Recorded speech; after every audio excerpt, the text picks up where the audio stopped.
Hello everyone, আজকে একটা video আমি বানাচ্ছি। যদিও এই ভিডিওটা বানানোর কোনো রকম ইন্টেনশন আমার কিছু ছিল না। ভিডিওটা বানাচ্ছি মানুষের অনেক কিছু দেখে, অনেক পোস্ট দেখে, অনেক কমেন্ট দেখে।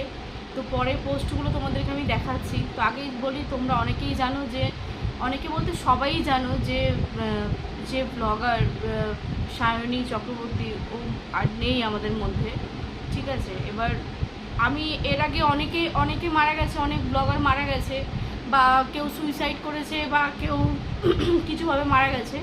আমি কোনোদিনও ভিডিও সেরকমভাবে কিছু করিনি, ঠিক আছে। কিন্তু সায়নী যে মারা গেছে, ও মারা গেছে, ওর ফ্যামিলি থেকে কেউ কোনো রকম পোস্ট কিছু করেনি, কিন্তু সবাই লোকে এমন এমন পোস্ট করছে যেখান থেকে পাচ্ছে।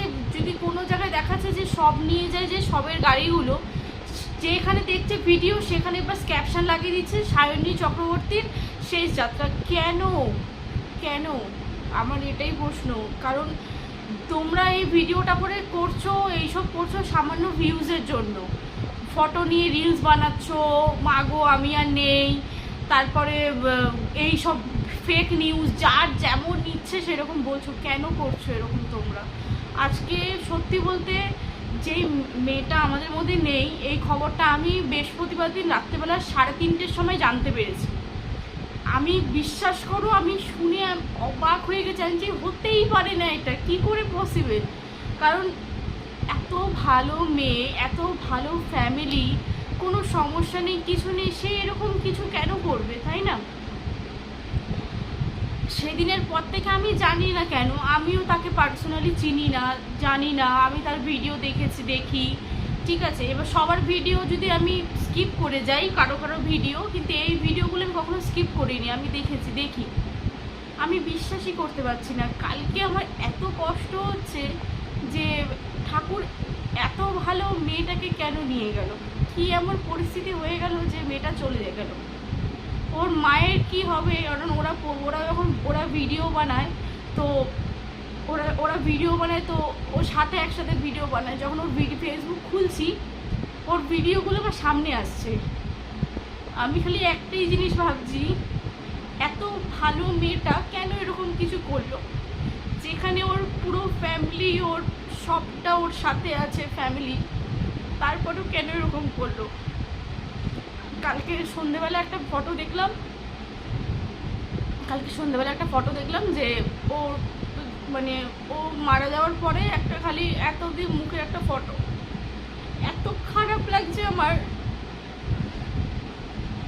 আমি সত্যি তাকে চিনি না, জানি না, বাট আমি বুঝতেই পারছি না। আমি ওর জন্য আমার এত কেন কষ্ট হচ্ছে? ওর মায়ের যে কি অবস্থা হচ্ছে কিছু বলার নেই। ওর মাই খালি জানে, ওর বোন জানে। একটা ভিডিও আমি দেখেছিলাম, ভিডিওটা লুকিয়ে করেছিল। সেখানে ওর বোন বলছিল সম্ভবত যে আমি কাকে নিয়ে থাকবো, কেন এরকম করলি দিদি, এরকম বলছিল, ঠিক আছে। আমি খালি ঠাকুরের কাছে একটাই বলছি, ঠাকুর ও অনেক ভালো মেয়ে, ও একটা ভুল করে ফেলেছে। কারণ আত্মহত্যা পাপ, এটা সবাই জানে। ভগবান স্বয়ং বলেছে আত্মহত্যা মহাপাপ। ওর জীবনে হয়তো অনেক কষ্টের মধ্যেও ছিল, তবে এরকম স্টেপ ও নিয়েছে। ওকে তুমি ভালো জায়গায় রেখো, ওকে তুমি স্বর্গেই স্থান দিও। আমি ঠাকুরের কাছে এইটুকুনিও বলেছি। তোমরা বিশ্বাস করবে কিনা জানি না, আমি আর আমার রাধা মাধব শুধুমাত্র জানি যে আমি যখন মা হব, আমার পেটে যেন আমি ওর মতন মেয়েকে পাই, ওকেই যেন পাই। আমি এইটুকু ভগবানের কাছে বলেছি। কালকে ভিডিওটা দেখার পরে, ফটোটা দেখার পরে, ওর সমস্ত ভিডিও চোখের সামনে আসছে। যেই মেয়েটা এত ভালো ফ্যামিলির মেয়ে, সব সে ব্লগার, ল নিয়ে পড়াশোনা করেছে, সব হয়ে গেছে ওর, সব দূরে রাখি। সব থেকে বড় কথা, ও একটা খুব ভালো মানুষ। ও কেন এরকমটা করলো আমি সত্যি জানি না। কিন্তু এইটাই বলছি, তোমরা এই ভিডিওটা দেখো, মানুষ কিরকম ভাবে কি করছে, কেন করছো তোমরা এগুলো আমি চিনি না। হ্যাঁ, সোশ্যাল মিডিয়ায় যারা পোস্ট করছে, যারা মোগরাতে থাকে, যারা ত্রিবেণীতে থাকে তারাই পোস্ট করবে, তবে আমরা জানতে পারবো। আমরা তো ওখানে থাকি না যে আমরা জানতে পারবো যে কি হলো না।